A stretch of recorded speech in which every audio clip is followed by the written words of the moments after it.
22 वर्षीय लड़की की हत्या करने का आरोप है। हत्या करके 100 जलाने का आरोप उसके परिजन लगा रहे हैं।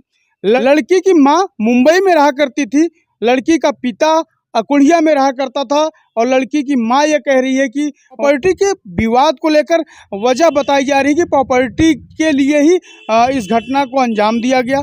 और बार बार किसी लड़के का जिक्र आ रहा है, एक विक्रम नाम के लड़के का जिक्र आ रहा है यहाँ पर, जो बार बार ये कहता था उस बिटिया को कि यहाँ से चली जाओ नहीं तो मैं तुम्हें मार दूंगा। कई बार उसके सामान फेंकने की भी बात आई। ये बातें लड़की की माँ बता रही, जो अब इस दुनिया में नहीं रही है। उसके लाश का भी अंतिम संस्कार कर दिया गया है। लड़की की माँ ये कहती रही कि मुझे आ जाने दीजिए, मैं अपनी बच्ची को देख लूं, उसके बाद अंतिम संस्कार हो जाए। लेकिन लड़की के चाचा रंगनाथ ने लड़की के माँ की बात भी नहीं मानी और बिना माँ को लड़की का शव दिखाए ही लड़की का अंतिम संस्कार कर दिया। अब यह मामला पहुंचा है मानधाता कोतवाली में और मानधाता कोतवाल के लिए एक बड़ी चुनौती है इस घटना का अनावरण करने से। आखिर ये जांच कैसे हो पाएगी कि लड़की की हत्या की गई है या लड़की बीमारी से मरी है, क्योंकि लड़की का शरीर अब इस दुनिया में नहीं रहा, उसे आग के हवाले कर दिया गया। लाश जलकर खाक में तब्दील हो चुकी है और खाक का अंतिम संस्कार हो चुका है। आज मानधाता कोतवाली पुलिस के सामने एक बहुत बड़ी चुनौती है कि इस घटना का अनावरण कैसे करेगी, इस घटना में जांच कैसे करेगी, इस घटना में दोषियों को कैसे पहचानेगी, आखिर लड़की के मौत की वजह क्या है, इस बात को कैसे जानेगी। ये सब बड़े सवालिया निशान हैं और एक बड़ी कहानी है यहाँ मानधाता नगर पंचायत की और उतनी बड़ी चुनौती यहाँ पर मानधाता कोतवाली और प्रतापगढ़ जिले के कप्तान महोदय को है। आइए हम दिखाते हैं आपको इस खबर की ग्राउंड रिपोर्ट। क्या नाम होगा आपका? मेरा नाम राजेश्वरी वर्मा है। ये मृतक ईसा वर्मा कौन थी? वो मेरी बेटी थी बड़ी।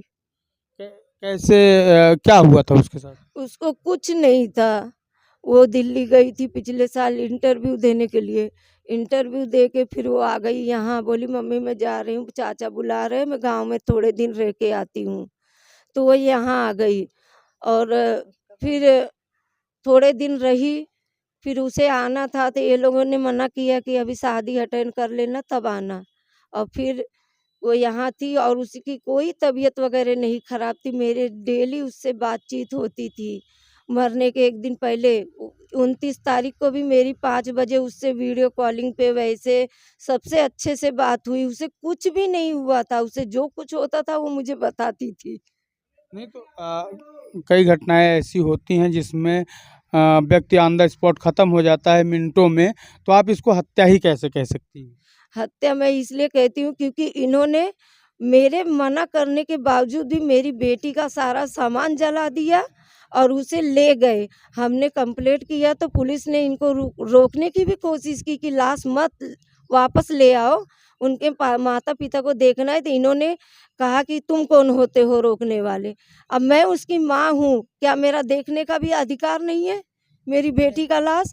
मतलब लाश के अंतिम संस्कार को आपने उनको मना किया था कि मत करिए? किया था कि मुझे आने दो। पहले मुझे कहा गया कि पहले तो इन्होंने बताया नहीं कि मेरी बेटी की डेथ हो गई है।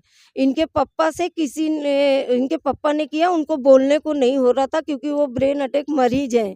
तो उनके बगल में कोई था, उन्होंने फोन लेके बताया कि ईसा की डेथ हो गई है।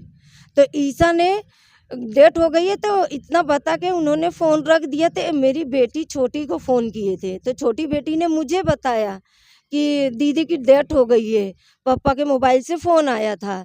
तो मैं उस ईसा के चाचा को, ईसा के बाबा को और सबको मैं कॉल कर रही हूँ, विक्रम को, संजना को, कोई फ़ोन नहीं उठा रहा है, कोई भी फ़ोन नहीं उठा रहा है। बताओ मेरी बेटी की मौत हो गई, मुझे बताना भी मुनासिब नहीं समझा इन लोगों ने।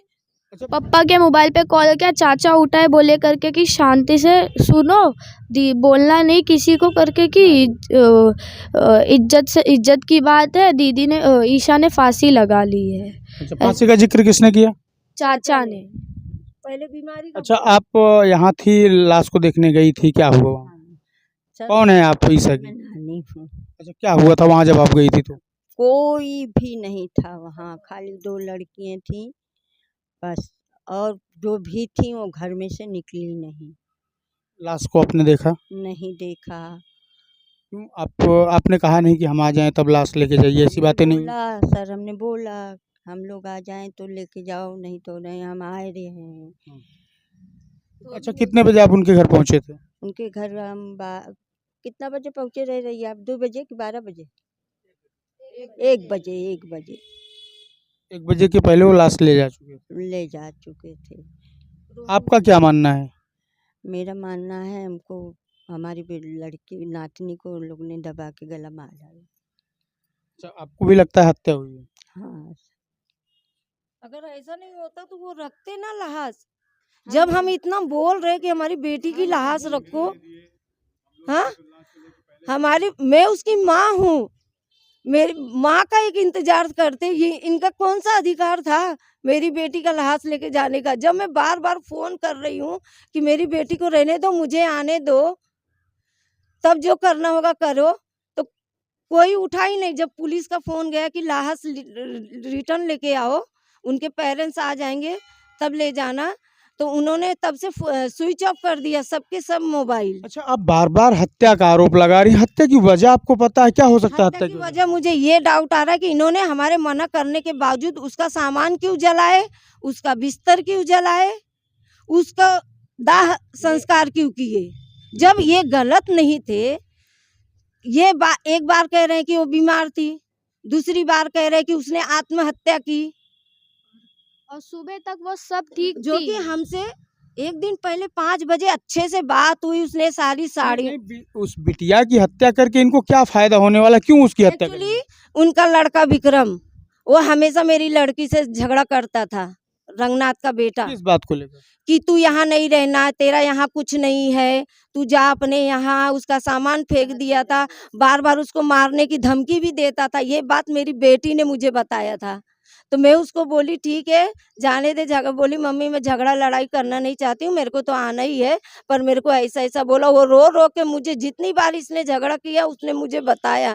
तो मैं उसको बोली कि ठीक है तू 15 तारीख को आ रही है तो तू मम्मी नानी के पास चली जा।